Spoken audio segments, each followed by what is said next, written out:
Robert Parsons, William Byrd and Thomas Tallis all had an interesting time of it while the English Reformation was sorting itself out. Tallis in particular had to dodge metaphorical bullets as a court composer for no fewer than 4 Tudor monarchs, alternating Catholic and Protestant, although I suppose you could say Henry VIII was both.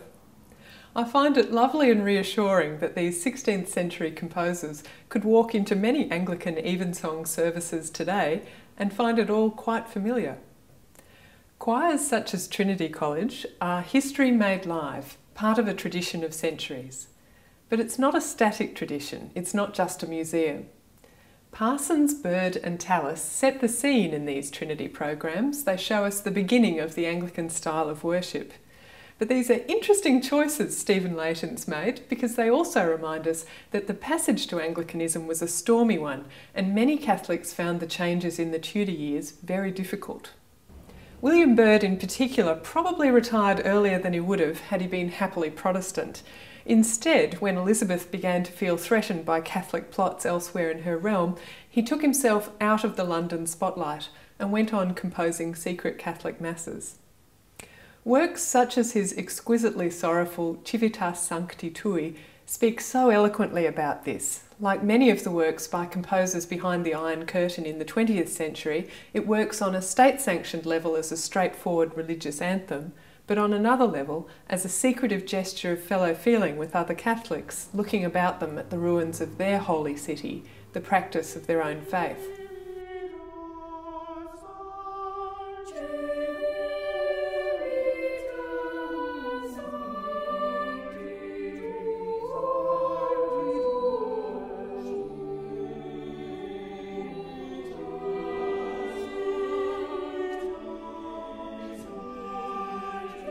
I mentioned Evensong as one of the things Tudor composers such as Byrd and Tallis might recognise if they returned in our time.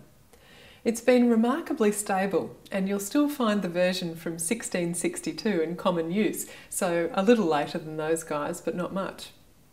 One of the things that's kept it so consistent is that it's a very musical service, and there was a great body of work already in place.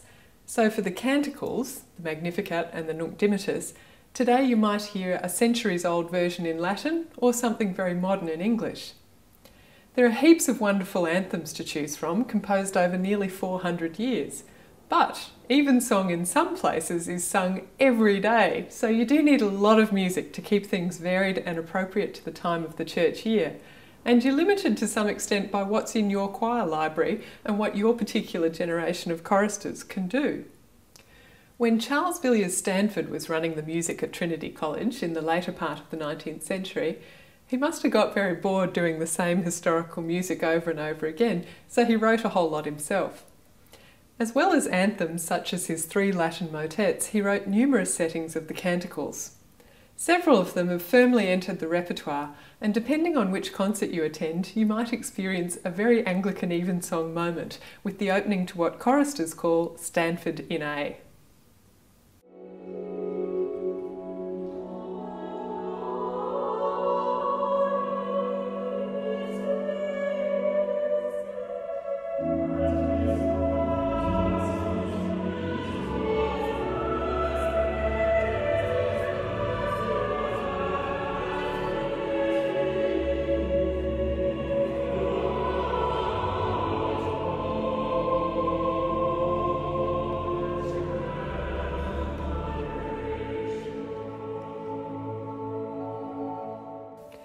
That was the Magnificat, the song Mary sings when the angel Gabriel tells her she's been chosen to bear God's Son. The other canticle is the Nunc Dimittis, the song of Simeon, who's been waiting all his life to get a glimpse of the Messiah. When the baby Jesus is brought to the temple, Simeon says he can die happy now. The English composer Gustav Holst, who was a student of Stanford's, wrote a very beautiful setting of that text in a very Renaissance style.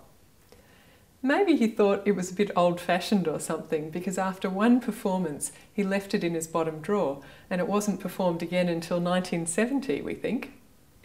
It's a nice inclusion on this program because it does suggest to me the revival of a lovely cycle of knowledge and tradition across the centuries.